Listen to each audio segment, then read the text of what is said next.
Fatos Revelados, canal do documentário. Se inscreva e deixe seu like.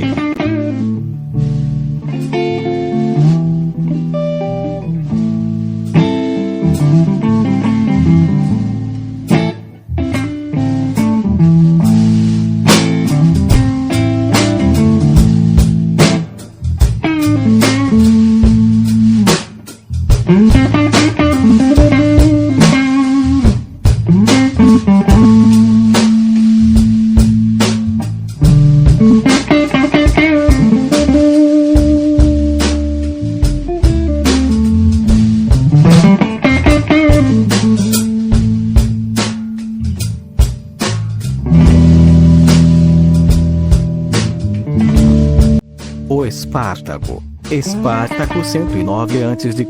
a 71 a.C.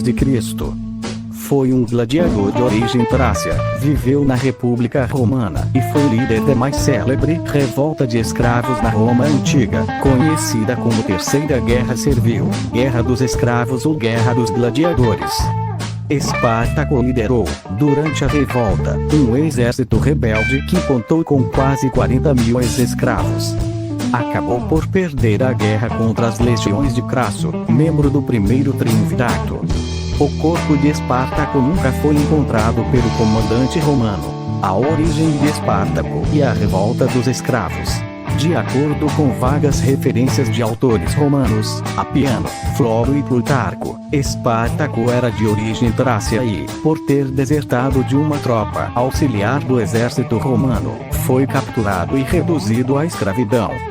Devido à sua força física, foi comprado por um mercador a serviço do lanista, Lentulus Batiato, e levado para a escola de gladiadores de Capua, na Campânia, Itália. Sobre ele, dizem os autores antigos, Plutarco era um homem inteligente e culto, mais helênico do que bárbaro Floro. Mercenário da Trácia, admitido em nosso exército, soldado desertor, bandido promovido a gladiador por sua força. Em 73 a.C., cerca de 200 escravos da escola de Batiato revoltaram-se, devido, segundo Plutarco, aos maus tratos que recebiam do lanista, e armados apenas com facas de cozinha, atacaram os guardas da escola. Ainda segundo Plutarco, 78 deles, ou apenas 30, segundo Floro, conseguiram fugir. No caminho, depararam-se com carretas carregadas de armas, usadas pelos gladiadores, apoderando-se delas. Com esse armamento, repeliram a guarnição de Capua, enviada para capturá-los. Roma manda uma expedição contra Espartaco. Roma então organizou a primeira expedição contra os revoltosos.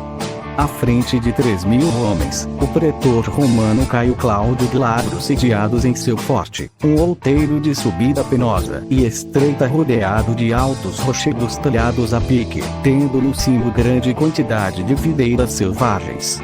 Sendo a subida guardada por Cláudio, os sitiados cortaram os rebentos mais longos e fortes de tais videiras, fizeram com eles compridas escadas que roçavam a planície e, amarrando-as no alto, por elas desceram todos sossegadamente. Apenas um deles ficou em cima, para jogar-lhes as armas, findo que também se pôs a salvo. Os romanos não suspeitaram da operação. Rodeado o outeiro, os sitiados atacaram-nos pela retaguarda, afugentando-os e tomando-lhes o acampamento. Muitos boiadeiros e pastores que guardavam seus rebanhos juntaram-se aos fugitivos, sendo uns armados por eles e outros mandados a espionar. Outra expedição contra Espartaco. Nessa ocasião, Roma enviou o comandante Públio Varínio a fim de desbaratá-los. Em um primeiro combate, derrotaram um tenente denominado Fúrio, juntamente com 2.000 homens e 3 ursos. Em seguida também derrotaram um outro tenente, Cocino, que lhe haviam impingido como conselheiro e companheiro, e com grande poder. Houve uma tentativa de aprisionar Espartaco, quando este se banhava num lugar chamado Salinas. No entanto, o comandante, custosamente, conseguiu salvar-se. Não obstante, Espartaco apoderou-se de sua bagagem e, perseguindo tenazmente, apoderou-se também de seu acampamento, tendo-lhe custado a vida de muitos dos seus homens, dentre os quais, Cosimo. Tendo também vencido em muitos combates o próprio pretor-chefe, aprisionando os sargentos que conduziam os machados à sua frente, bem como seu próprio cavalo. Espartaco adquiriu tal valor que todos passaram a temê-lo. Todavia, calculando cuidadosamente suas forças e dotes, e vendo que elas não podiam superar as dos romanos, levou seu exército para os Alpes, considerando que, uma vez transpostos, cada qual voltasse para sua terra, isto é, para a Gália e para a Trácia. Seus homens, porém, fiados em seu número, e prometendo grandes realizações, não o quiseram atender, e recomeçaram a percorrer e a saquear toda a Península Itálica.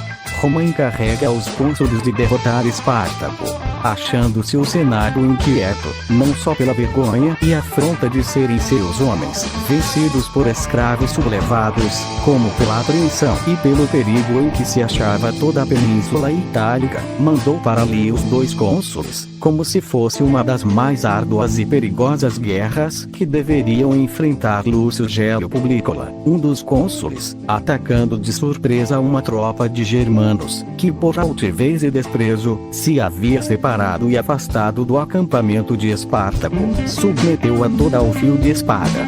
Lentulus, seu companheiro, com numerosas forças, sitiou Espartaco e todos os que o seguiam, atacou-os, venceu-os, e apoderou-se de toda a sua bagagem. Razão porque, avançando para os Alpes, Cássio, pretor e governador da Gália do subúrbio do rio Tó, enfrentou com um exército de 10.000 homens. Travou-se um grande combate, no qual ele foi derrotado, tendo perdido muitos soldados e conseguido salvar-se a muito custo e às pressas. Ciente disto, o Senado declarou-se bastante descontente com seus 2 cônsules.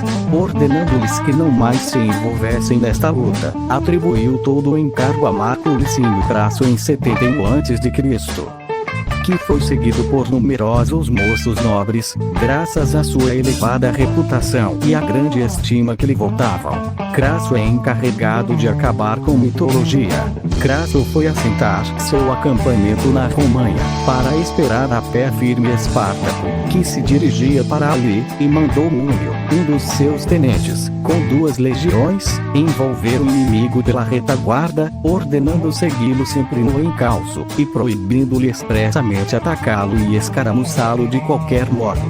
Não obstante todas estas determinações, logo que Múlio se viu na possibilidade de fazer alguma coisa, atacou, sendo derrotado, com perda de muitos dos seus homens. Os que conseguiram salvar-se na fuga, apenas perderam suas armas. Crasso irritou-se bastante com ele, e, recolhendo os fugitivos, deu-lhes outras armas, exigindo-lhes fiadores que garantissem seu melhor serviço dali por diante, coisa que nunca fora feito antes. E, os 500 que estiveram nas primeiras filas, e que foram os primeiros a iniciar a fuga, ele dividiu-os em 50 dezenas, em cada uma das quais sorteou dizimação, sujeito à pena de morte. Reviveu assim o antigo modo dos romanos castigarem os soldados covardes, coisa que de há muito havia sido abandonada, por ser ignominiosa, e produzir horror e espanto à assistência, quando realizada publicamente. A batalha final, castigando assim seus soldados, Crasso lançou-os diretamente contra Espartaco, que recuou sempre tanto que, pela região dos Lucanianos, chegou à costa, encontrando alguns navios de corsários cilícios no estreito de Messina. Isto animou a ir a Sicília, e, para enviar para lá 2.000 homens, para sublevar escravos de lá. Mas Crasso tomou medidas para o impedir de enviar homens para a Sicília para motinar os escravos da ilha. Razão porque, lançando-se inesperadamente longe da praia, ele foi assentar seu acampamento na Península dos Régios, onde Crasso foi encontrá-lo. E, vendo que a natureza do lugar mostrava-lhe como devia agir, decidiu cercar de muralhas o istmo da península, dando assim ocupação aos seus homens, e impedindo que os inimigos recebessem víveres. Trabalho demorado e difícil, que ele executou em bem pouco tempo, contra a opinião de todo mundo, e fez abrir uma trincheira através da península, de 15 léguas de comprimento, 15 pés de largura e 15 pés de profundidade. Sobre a trincheira fez construir uma muralha muito alta e forte, da qual Espartaco a princípio zombou. Quando, porém, sua pilhagem começou a falhar, e se viu na impossibilidade de obter víveres em toda a península, devido àquela muralha, numa noite bastante áspera, de neve espessa e vento impetuoso, ele mandou encher de terras e galhos de árvores um trecho não muito extenso da trincheira, por onde fez passar um terço do seu exército. A princípio, Crasso receou que Espartaco tomasse a resolução de seguir para Roma. Logo, porém, tranquilizou-se, pois soube haver certo desentendimento entre eles, e que uma grande tropa, amotinada contra Espartaco, separara-se dele e fora acampar junto a um lago da Lucânia, cuja água de tempos a tempos torna-se doce, e a seguir tão salgada que não pode ser bebida. Tendo-os atacado, Crasso expulsou-os dali, mas não conseguiu matar grande número, nem afastá-los para muito longe, porque Espartaco apareceu de repente com seu exército, e fez cessar a perseguição. Crasso, que havia escrito ao Senado ser necessário chamar Lúculo da Trácia e Pompeu da Espanha, arrependido de havê-lo feito, esforçava-se o mais possível de dar fim a esta guerra antes que eles chegassem, por saber que atribuíam toda a glória da sua conclusão ao recém-chegado que lhe fosse em auxílio, e não a ele. Por isso ele resolveu primeiramente atacar os que se haviam revoltado e entrincheirado à parte, às ordens dos capitães Caio Caniço e Casto. Para tal, fez seguir 6.000 soldados de infantaria, para assenhorear-se de uma eminência, ordenando-lhes que tudo fizessem para não serem vistos, nem descobertos pelos inimigos. O que eles procuraram realizar o melhor possível, cobrindo seus morriões e euros. Não obstante, eles foram percebidos por duas mulheres que às escondidas faziam sacrifícios em favor dos inimigos, e estiveram em risco de ficar todos perdidos. Crasso, porém, socorreu-os a tempo, dando aos inimigos o combate mais áspero de quantos se realizaram naquela guerra. Na luta, pereceram 12.300 homens, lutando valorosamente frente a frente. Depois desta derrota, Espartaco retirou-se para as montanhas de Petélia, perseguido e escaramuçado sem trégua, pela retaguarda, por Quinto, um dos tenentes de Crasso, e seu tesoureiro Escroía. No fim do dia, porém, tudo mudou de repente, e Espartaco derrotou os romanos, sendo o tesoureiro gravemente ferido e salvo a custo. Esta vantagem obtida sobre os romanos deu origem à ruína final de Espartaco, porque seus guerreiros, quase todos escravos fugitivos, encheram-se de tamanho orgulho e audácia que não quiseram deixar de combater, nem obedeceram mais seu comandante. Pelo contrário, como se achavam a caminho, cercaram-nos e disseram-lhes que, quisessem ou não, era preciso que voltassem depressa e os conduzissem pela Lucânia contra os romanos, que era o que Crasso pedia, pois sabia que Pompeu se aproximava, e que muitos em Roma discutiam e brigavam por sua causa, dizendo que a vitória final desta guerra lhe era devida, e que logo que ele ali chegasse tudo seria decidido com um único combate. O fim de Espartaco. Por isso, procurando combater, e aproximando-se o mais possível dos inimigos, Crasso mandou um dia abrir uma trincheira, que os fugitivos procuraram impedir, carregando furiosamente sobre os que se ocupavam de tal tarefa. A luta tornou-se violenta. E, como, a todo momento, chegassem reforços de parte a parte, Espartaco viu-se obrigado a lançar mão de todos os recursos. Sendo-lhe levado o cavalo em que devia combater, ele desembainhou a espada, e, matando à vista de todos, disse: "Se eu for vencido neste combate, ele de nada me servirá. E, se eu for vitorioso, muitos deles, belíssimos e excelentes, terei dos inimigos à minha disposição."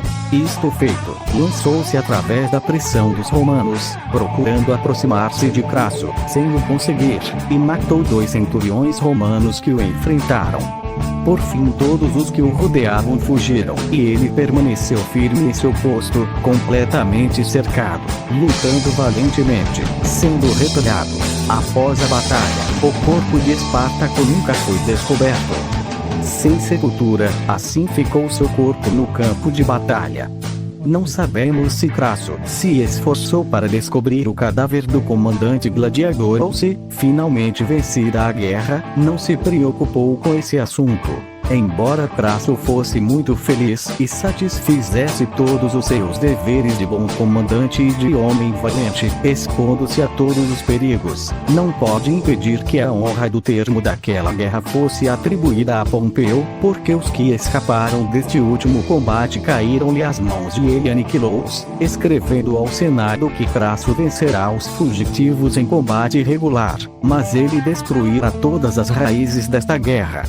Pompeu teve assim entrada triunfal em Roma, por haver vencido Sertório e reconquistado a Hispânia. A Crasso foi concedida uma ovação após a sua vitória. Não recebeu um triunfo por ter sido ganha contra escravos, mas o Senado permitiu-lhe portar a coroa de loureiro em vez da de mito, considerando a importância desta vitória. Crasso puniu os que sobreviveram à sua investida contra Espartaco, mandando crucificar 6.000 revoltosos ao longo da Via Ápia, de Capua até Roma. Essa punição não se tratou de um capricho do comandante romano, era obrigatória segundo as leis da República.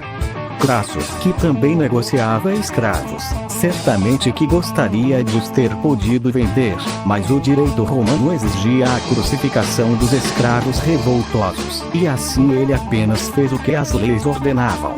Fatos revelados. Agradece.